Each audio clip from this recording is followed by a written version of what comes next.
Good morning, and welcome to Shawnee Mission Unitarian Universalist Church. Whoever you are, whomever you love, wherever you are on your life's journey, you are welcome here. If you are new to SMUUCh and would like to get to know more about our church, please fill out the Get in Touch form using the link in our video description. Or if you're interested in learning more about Unitarian Universalism, please join us for our Just the Basics class on the second Sunday of every month.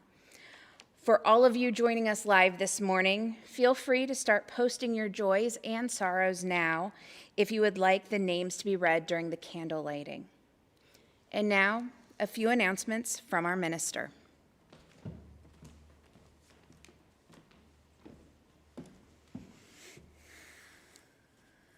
Good morning. I'm Reverend Rose, the minister of SMUUCh. It's a joy to see you and an honor to be broadcast into your homes. Now, we are entering the holiday season, and it is going to become even more apparent that we are separate. But many communities throughout history have stayed connected despite distance, separation, and even diaspora. And for many a holiday season, families have been unable to get together. So, this is how we are going to get through this. We are going to be even more intentional, even more committed to the effort of connecting to each other. And thus, over the holiday season, I need you to do 3 things. Because this church will make it through these holidays connected and happy. So first, I need each of you to make 3 phone calls to other people in this church over the holidays. Second, I need you to write 3 letters to other people in this church over the holidays.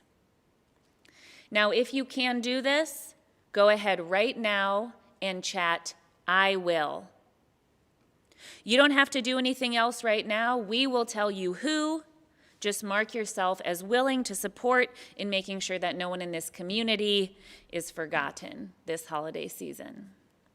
And the last thing I'd like you to do is fill out the membership survey. The link is in the video description, and this will help us know what it is that you need. And please fill it out even if you're not a member. On this same note, keep an eye out for the SMUUCh Holiday Guide, which will include safe, outdoor, socially distant get-togethers with other smoochers, Netflix watch parties, a turkey trot here at church, and lots of phone calls, recipe shares, secret Santas, and pen pals. So if you are not in our database, now is your time to get in it, especially if you want to jump into the holiday fun with us. So please do fill out the Get in Touch form below. And until then, there are a few things that we can do to be together.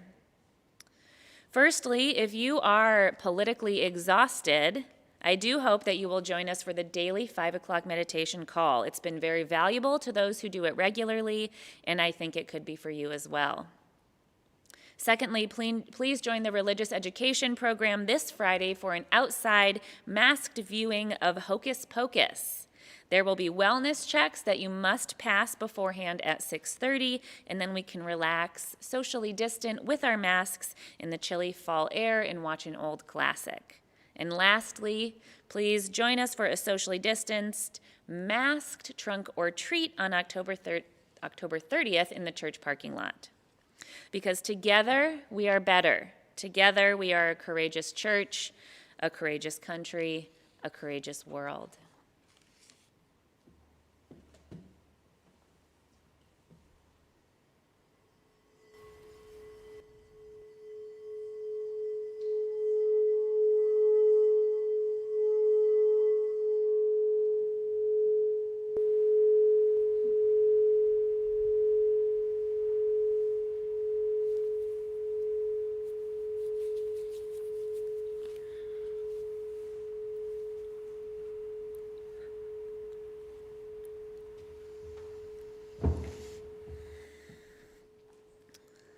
Because our service today is about the dying process, I will open with a short excerpt from Mary Oliver's poem, Blackwater Woods. To live in this world, you must be able to do three things: to love what is mortal, to hold it against your bones, knowing that your life depends on it, and when it comes time, to let it go, to let it go. Come, let us worship. Please join us for our opening hymn, number 38, Morning Has Broken.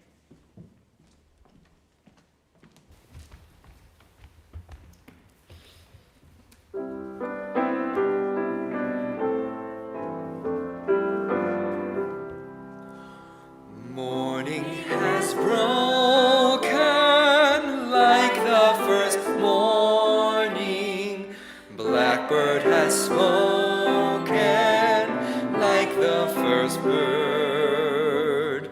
Praise for the singing, praise for the morning, praise for them springing fresh from the word. Sweet the rain's new fall, sunlit from heaven, like the first dew fall on the first grass. Praise for the sweetness of the wet garden, sprung in completeness where God's feet pass. Mine is the sunlight, mine is the morning, born of the one light Eden saw play. Praise with elation, praise every morning, God's recreation of the new day.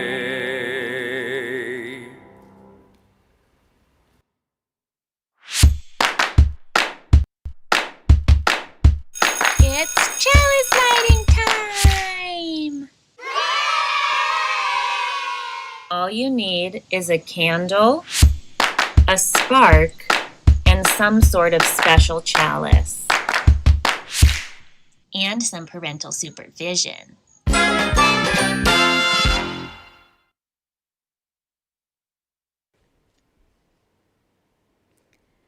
Please join me as we light our chalice and affirm that love is the doctrine of this church, the quest for truth is its sacrament, and service is its prayer. To dwell together in peace, to seek knowledge in freedom, to serve humanity in fellowship, to the end that all souls shall grow into harmony with the divine. Thus do we covenant with one another.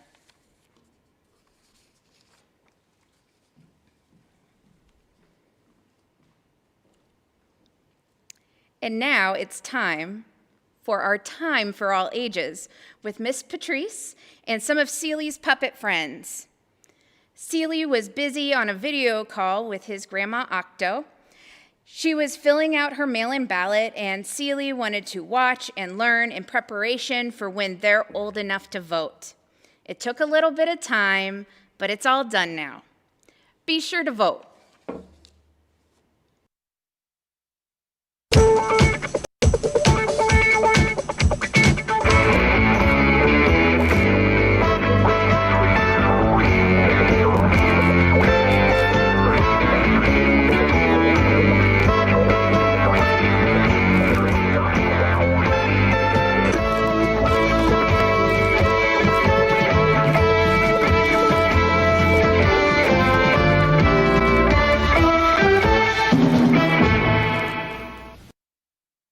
Hi everybody, it's so good to see you all again. What are you all going to be for Halloween? Let's ask some of our new friends of Seeley's. We have Piglet. Piglet, Hi. Introduce yourself. Hi guys, I'm Piglet the possum. What are you gonna be for Halloween, Piglet? Oh, I was gonna be a flower. Yeah, I was gonna put petals around my face. That'll be so beautiful. Yeah. We have some other friends with us as well. Right back here above my head is Twig. Twig, what are you gonna be for Halloween? Hello, I think I'm going to be a German ghost. That's called a Geister. Oh, I love it. Es sieht mich an. Eine hässliche kleine Kartoffel, was? Ich glaube, es kann dich hören, Ray. Beweg dich bloß nicht. Es wird dir nichts tun.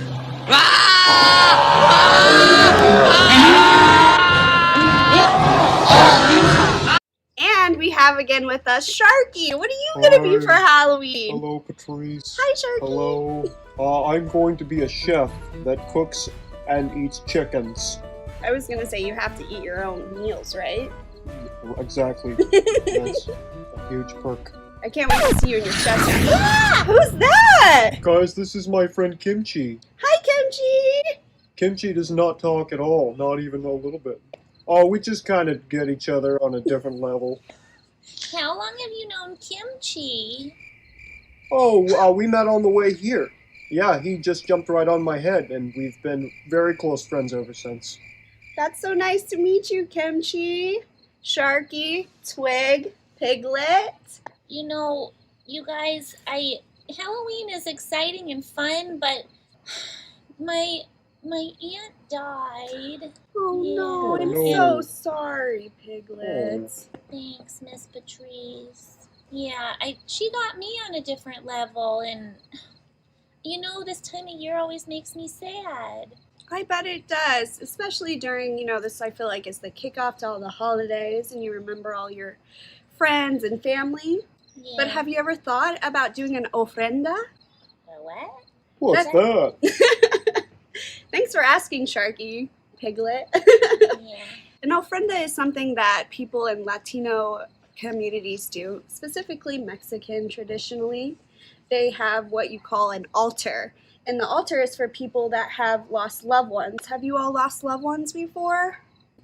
Yeah. Yeah? Well, what you do is you basically create this beautiful offering for your loved ones that you've lost. And you go around sharing stories of positive, experiences with them. And also share your memories and have something to live on through for your loved one, like your aunt. Is there any positive stories you have about her? Well, yeah.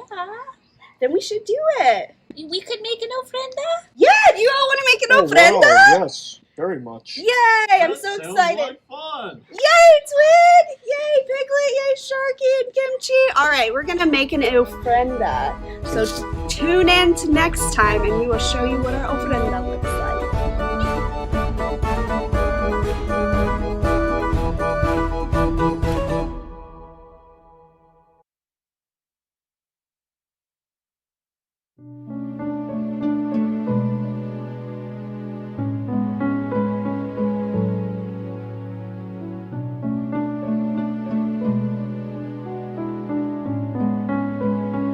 I'm here to honor my mom.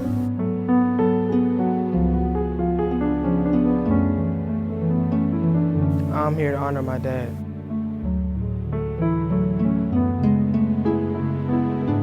I'm here to honor my stepdad and my granny.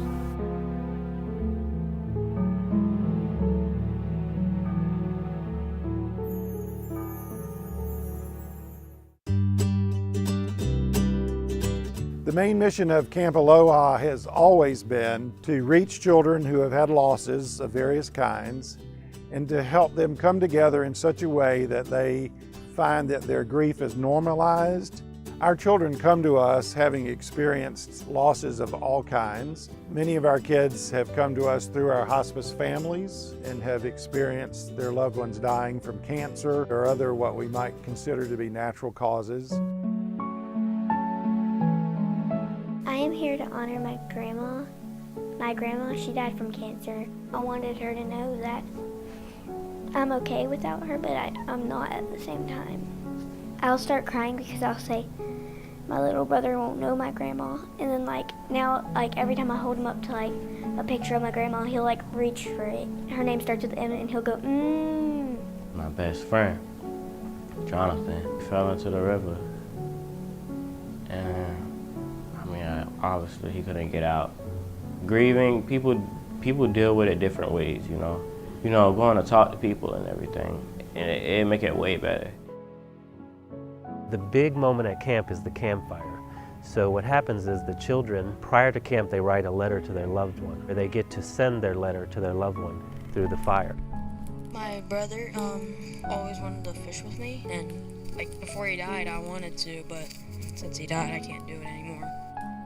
My papa died on his birthday. Hospice care is so vital in end-of-life issues. If we acknowledge it and honor it and talk about it and allow it to happen naturally, then people will process much better. It's been pretty hard, but I stay strong because life is about hello and life is about goodbye.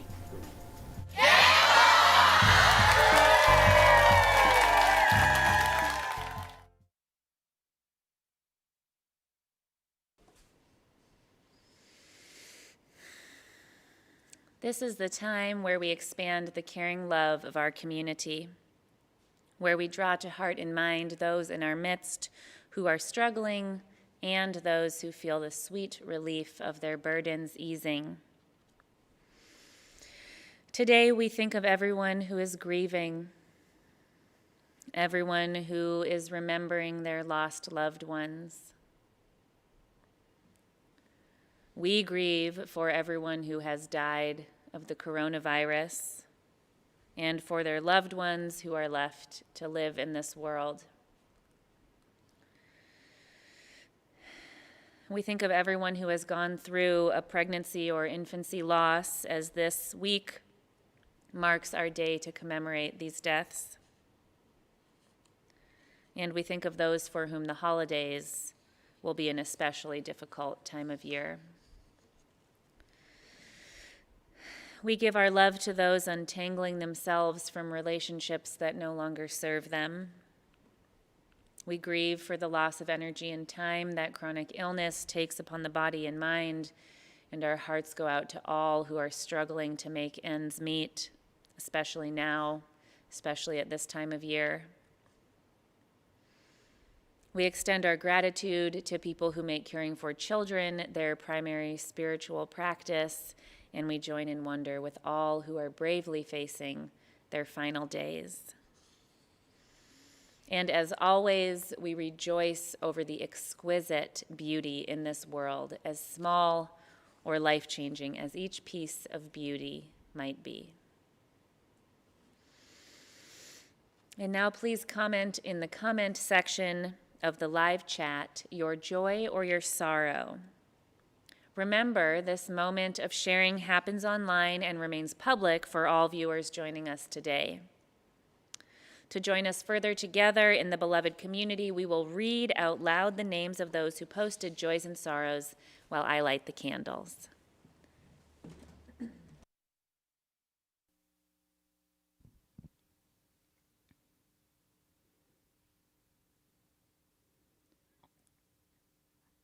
Diane, for her brother, who's undergoing chemotherapy.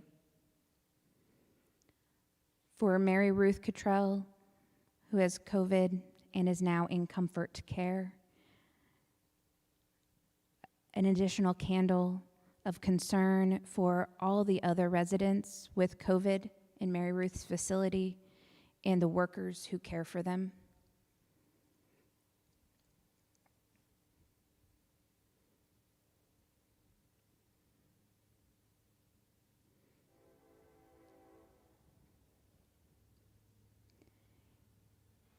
And we light the remaining candles for all the joys and sorrows that remain unspoken in the silent sanctuaries of our hearts.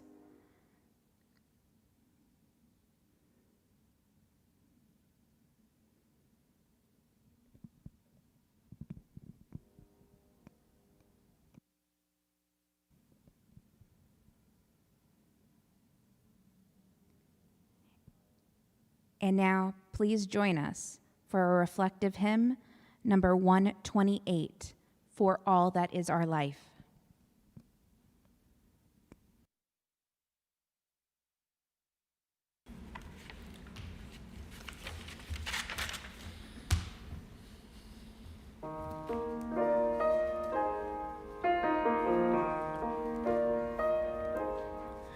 For all that is our life, we sing our thanks and praise. For all life is a gift, which we are called to use to build the common good and make our own days glad.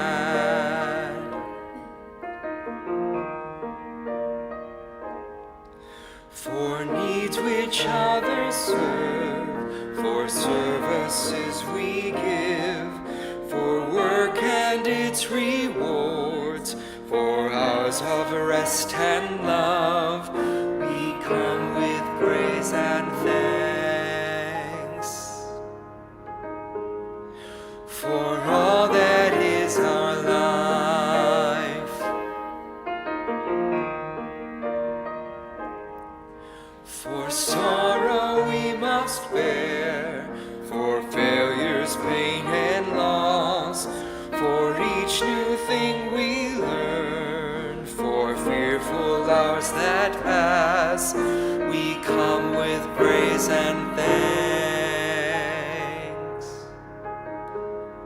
For all that is our life,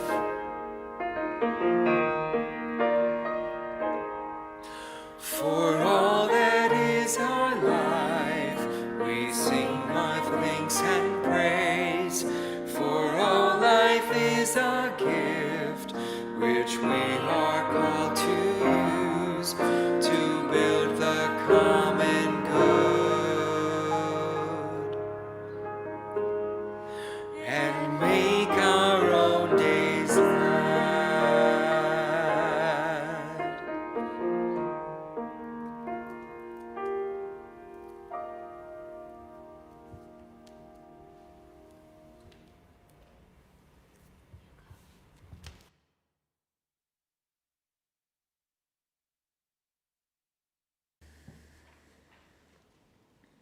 Our reading today comes from the book Final Gifts. It was written by two hospice nurses who compiled their lifetime's worth of observances into a book.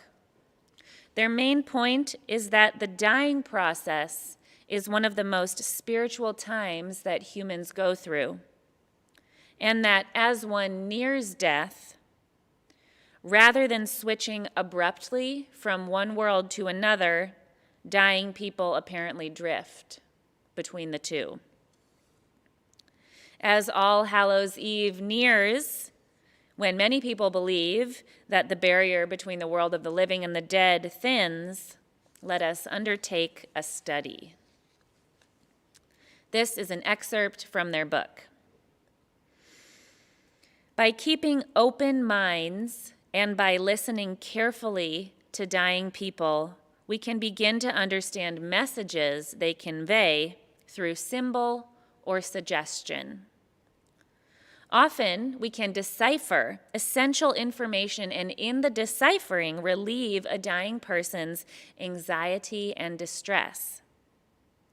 By trying to understand and therefore participating more fully in the events of dying, families and friends can gain comfort, as well as important knowledge about what the experience of dying is like and what is needed to achieve a peaceful death. They can then carry that new knowledge forward, finding continuing solace in it after the death of the person they loved and as they face future deaths, their own included. By becoming more sensitive to the messages and needs of the dying, also, professionals can give better care and gain a greater sense of satisfaction. And now, please enjoy this video of interviews with people who know well the grieving process.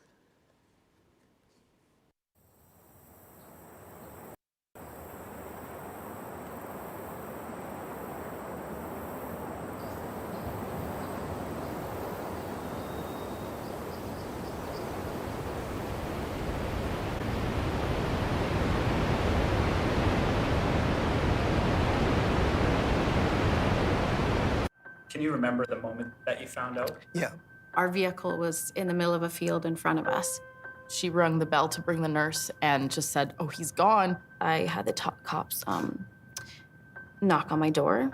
We had a phone call from his girlfriend that he'd been driving in the mountains. There was a lady beside me, and I don't know who that was, but I had just said to her, "Why is no one helping my husband?" Your body instantly goes into shock. It's almost like in that moment, you're just like, no, death isn't real. Like, you just wanted to breathe life back into him. You wanted to, like, for it not to be real. Death could not touch me in this way. And then she just said, "There's some people that are working with your daughter." She wasn't breathing. I just remember having this moment of being like, what if he's not gone? And the last thing that he's hearing is you giving up on him. All kind of logical thought goes out the window, and you don't think, for a second that what happened actually happened. You almost wanted it to be like a video that you could turn back the tape and replay it from the beginning, that it couldn't possibly be true, that you've lost somebody in such a fraction of a moment. I think I pushed aside a lot of my own personal feelings about the situation. I tried too hard just to live normally, too quickly. I felt like, okay, that time's gonna come, but my family needs me. And then I spiraled into this dark, one of the darkest times in my life.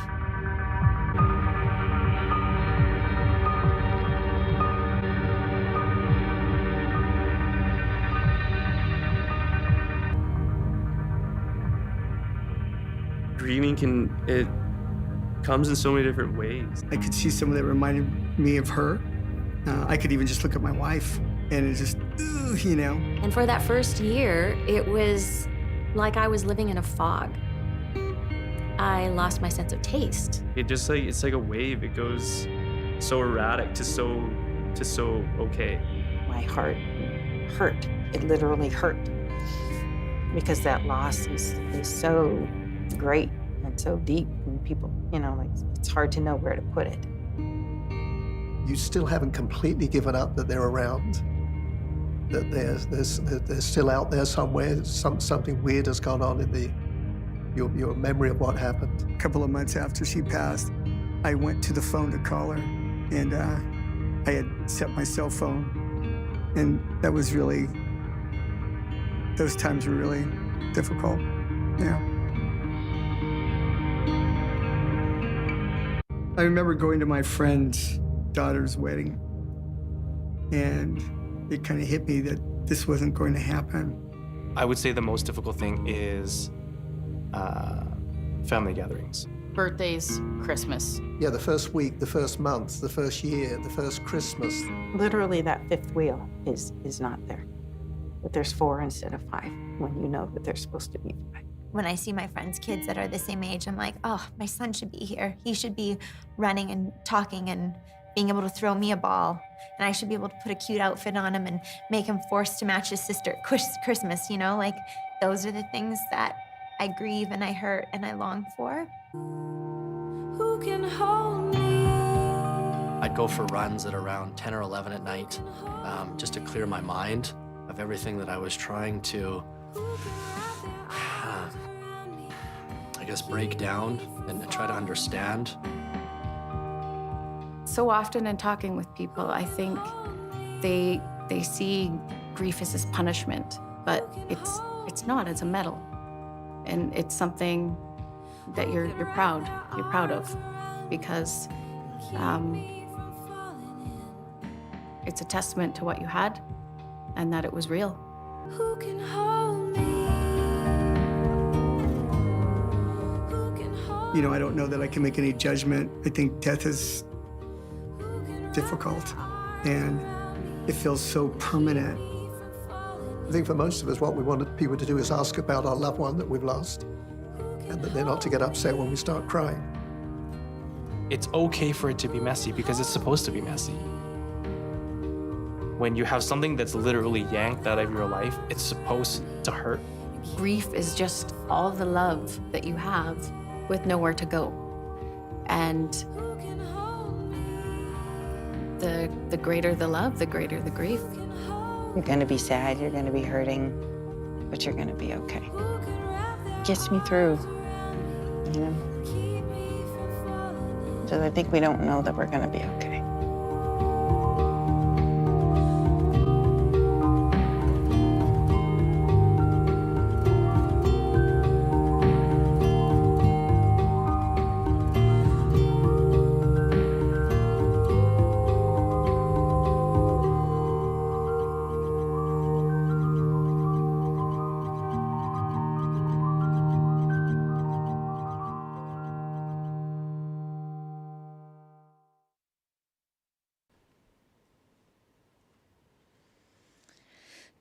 For a time, I worked in the hospital as a chaplain.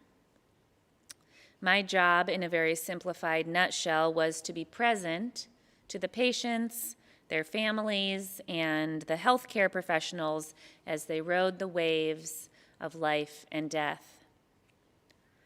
I was there specifically to accompany people on their journeys with their bodies and their journeys with their spiritualities, as they wove in and out of physical and mental vulnerability, as they drifted around the deep spiritual questions that arise when there is fear for one's life, when death is looming, or when one wishes to die.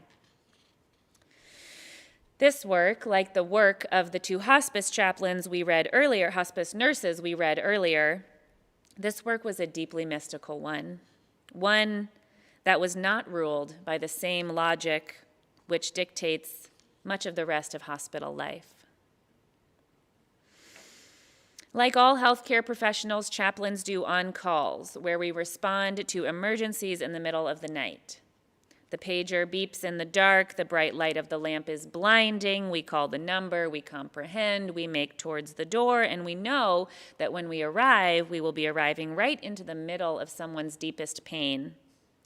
We will be walking straight into the center of the onion. Forget about peeling back layers.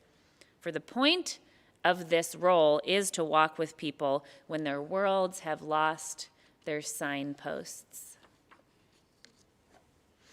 For grief is not logical. It's not something that makes sense. It warps and it pulls. It cracks open our ideas of what is real. It busts open all the ways that we've been dealing. And thus, death, dying, and grief require something of us that we don't normally employ in our regular lives. And that is to let go of trying to make things make sense. Let go of control, to stop swimming upstream and instead give in a little bit to the current. And there's a deeply spiritual aspect of this that I have often thought of preaching about, but I've been hesitant to preach it to my fellow UUs because it pulls me towards something that we struggle with, but it pulls me nonetheless. What it does is it pulls me away from the logical and towards something entirely different, something mystical and illogical, something that makes no sense, but also does. Let me tell you a few stories. There was a man in the congregation who had lived a long, full life.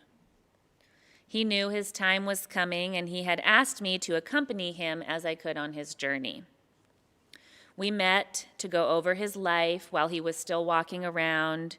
We talked about what he had been proud of, what he might have done differently, and this type of connecting is so valuable to me.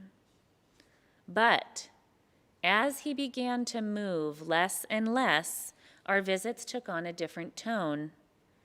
And this is what our reading was about. It's about that moment when someone has begun to die, and we are no longer reviewing his memories of his life. We are instead talking in a very different tone. We are talking in visions and mumbles and requests that don't seem to make any sense. We are talking in poetry and urgent communications. We are talking about very important things that this man was telling me that, as the hospice nurses warned, many people could mistake just for confusion.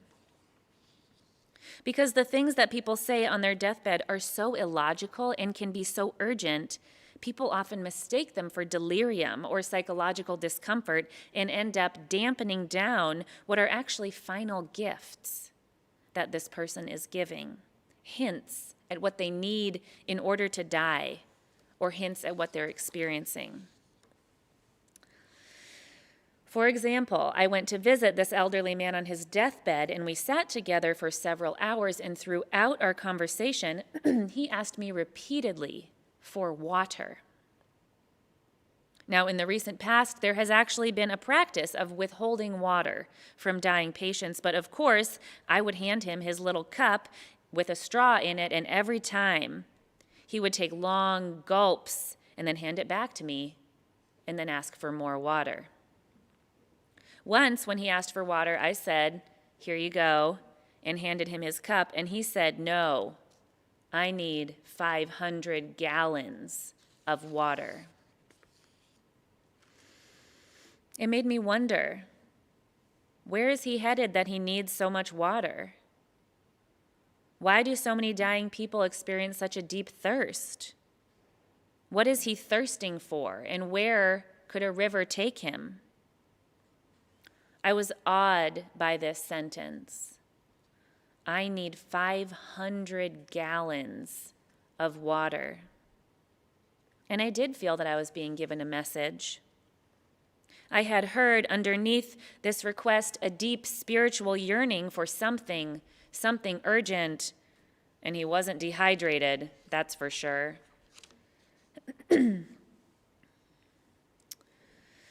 And these are the types of messages that the two hospice nurses speak of too. The ways that people on their deathbeds will use, for example, a metaphor of travel in their near-death communications. They might say, "I need a map," or "I'm getting ready to leave." Or in one case, the hospice nurses wrote about one woman who mentioned seeing her dead sister, saying, "Susan is in the line." And because her caregivers were curious and open, they asked her, "Do you want to get in the line?" Because what is this line? What are they waiting for in the line? Why doesn't she just get in it? Could there be something keeping her from dying? For often, in the case of terminal illnesses, hospice chaplains and nurses will see people choose when to die. There is agency. People will say things like, "Oh, don't get me a Christmas present," and then they'll die on December 24th. They are indicating that something has changed for them. Or a dying person may wait until a beloved child flies in, or they might choose to die alone when no one is around. Family members might carry huge guilt if their loved one dies the moment that everyone steps out into the hallway. But if we come to understand a person's final actions and words as these final gifts, we can see that this may have actually been a sort of choice. Because these final gifts aren't just about glimpsing what dying people experience, it's also about meeting the relationship needs of the family and the person dying. For example, when asked why she didn't want to get in line, the woman did reply, "Because my husband can't get in line with me." And then you wonder, is there something lingering between them that needs to be spoken? Is she worried that he won't be okay? Or has she not gotten to say goodbye? Indeed, the couple had a heartfelt conversation in which he finally showed her that he was processing her death, and she soon stopped eating and died. For the key to moving through the death, dying, and grief is to remain curious and open to the way that this process holds a truly different logic, to let go of the things that we fear will happen or think we know, and instead be inside of that grieving and dying process with a willingness to let go of control and instead just hold the mystery of this stage of life and bravely face these final days with wonderment.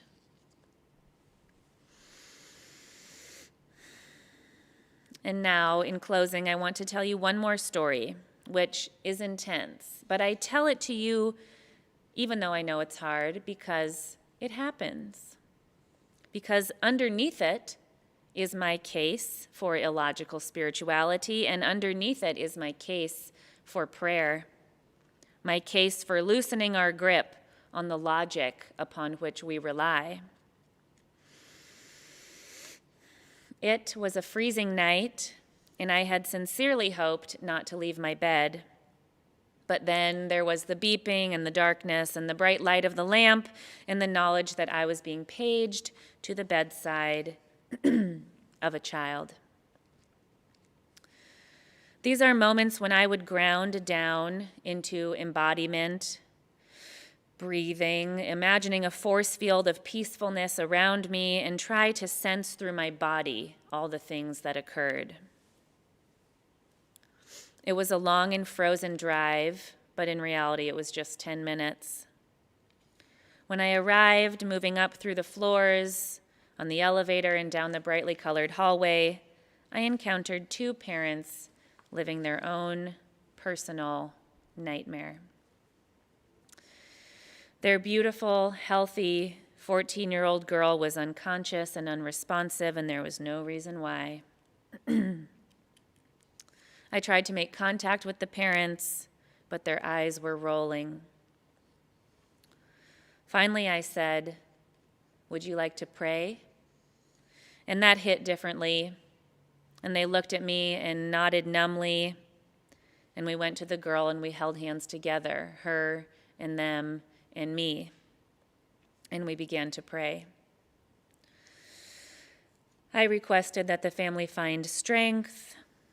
I asked for the nurses and staff to gain understanding.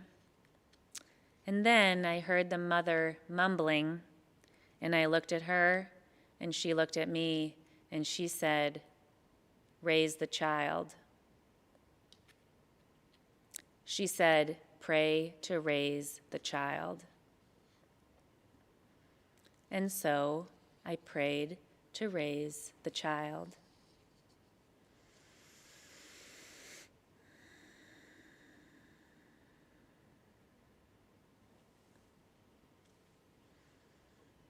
And we finished, and I left, and I went home, and I was in shock that I had dared petition a God I don't believe in to do a feat I don't believe possible. And I know that I did the right thing. I did truly ask. I did put forth my wanting and the parents' wanting. And in doing so, something did shift for the parents. Some tiny little knowledge that it had been said eased something for them. And it didn't solve anything, and I'm not glad for this moment. But I do understand that I am privileged to have been and to be invited into people's lives in their moments of clawing grief and loss. And I understand that I was formed in this moment spiritually. That when we are talking about death and loss, what holds up spiritually is what makes sense. It might be a different logic, but it makes perfect sense. Running as fast as you can at 11 p.m. makes sense. Crying with people on the street makes sense. Trying to make it not real makes sense. Putting hairspray in your husband's hair after you've washed his body makes sense. Cooking food for your lost loved ones and putting it on the mantle makes sense. Wearing your loss like a badge of honor makes sense. It makes perfect sense that the old dying man needed water because he was trying to slide right on out of here like a boat over a waterfall. It makes perfect sense that on other hospital nights, other families stood around and told each other all their family secrets as they hovered over their dead mother's body. It makes perfect sense that the dead go on living in other ways, that it is most peaceful in the cemetery, and that once a year across the Western world, all the youngest generation dress up like the Grim Reaper and witches and go out at night and have fun getting scared. For grief is not logical. It's not something that makes sense. It warps and it pulls. It cracks open our ideas of what is real, and it busts open all the ways we have been dealing. And thus, death, dying, and grief require something of us that we don't normally employ in our regular lives. And that is to let go of trying to make things make sense, let go of control, and to be even more open and loving and gentle with people in their vulnerability, kind to people who are dying or grieving.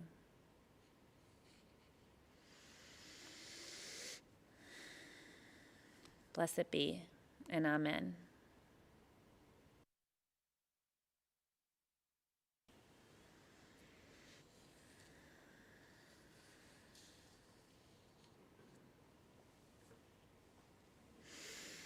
Please join me in a moment of silence and meditation.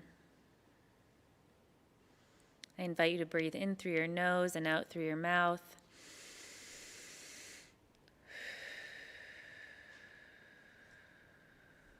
Today, as we delved into the cycle of life, as we come to think about mortality, let us become aware of our life force, our beautiful breath, our heartbeat.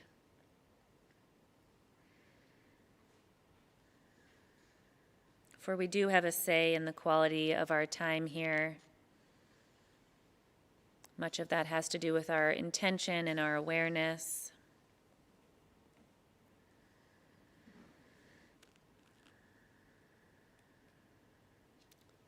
Invite yourself into a relaxed muscle body state.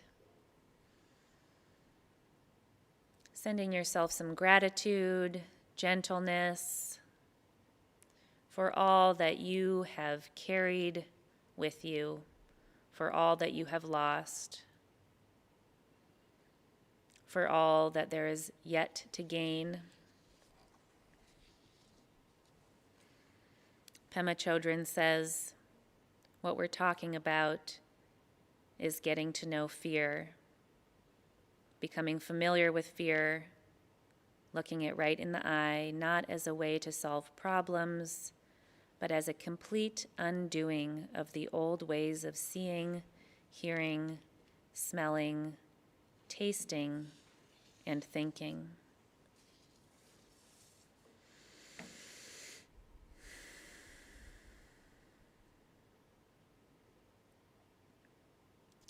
Give yourself a little pat. Give yourself a hug and a squeeze. Your body does so much for you. Let the corners of your lips turn up. You may open your eyes. Blessed be, and amen.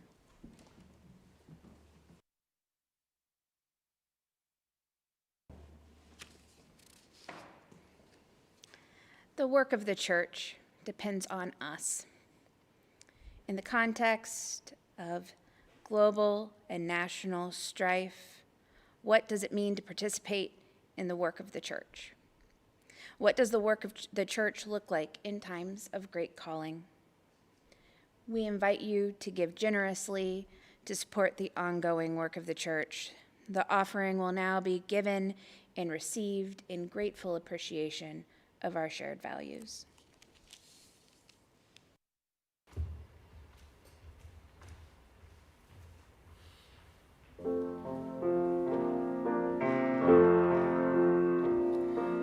Saying goodbye, going away, seems like goodbye, such a hard thing to say.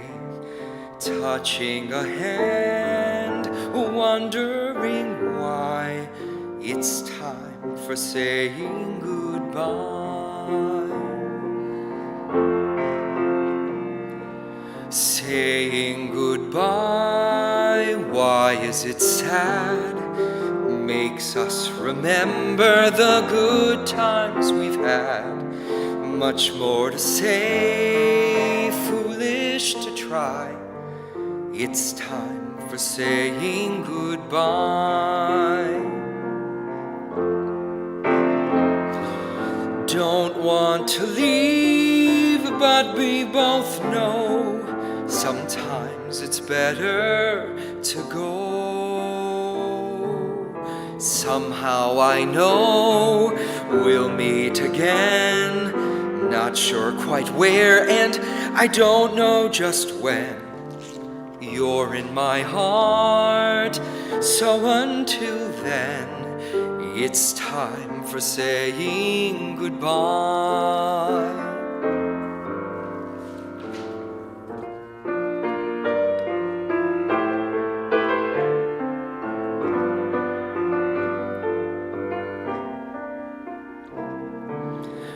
Somehow I know we'll meet again, not sure quite where, and I don't know just when.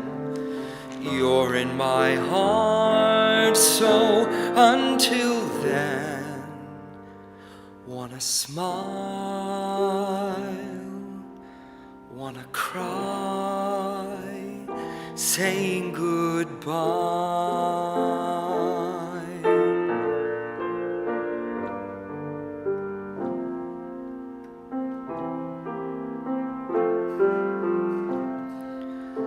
La la la la, la la la la.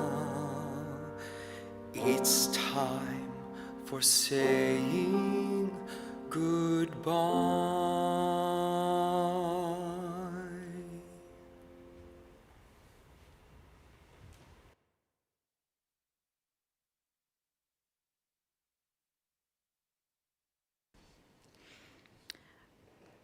We extinguish this flame, but not the light of truth, the warmth of community, or the fire of commitment.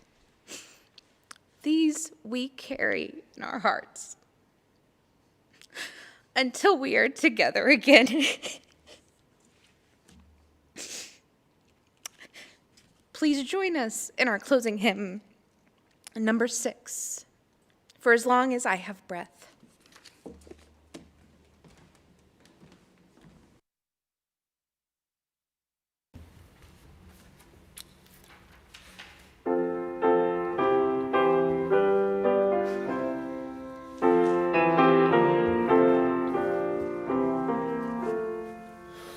Just as long as I have breath, I must answer yes to life.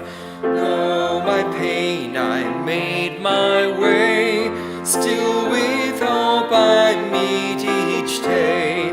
If they ask what I did well, tell them I said yes to life. Just as long as vision lasts, I must answer yes to truth. In my dream and in my dark, always that elusive spark. If they ask what I did well, tell them I said yes to truth. Just as long as my heart beats, I must answer yes to love. Disappointment pierced me through, still I kept on loving you. If they ask what I did best, tell them I said yes to love.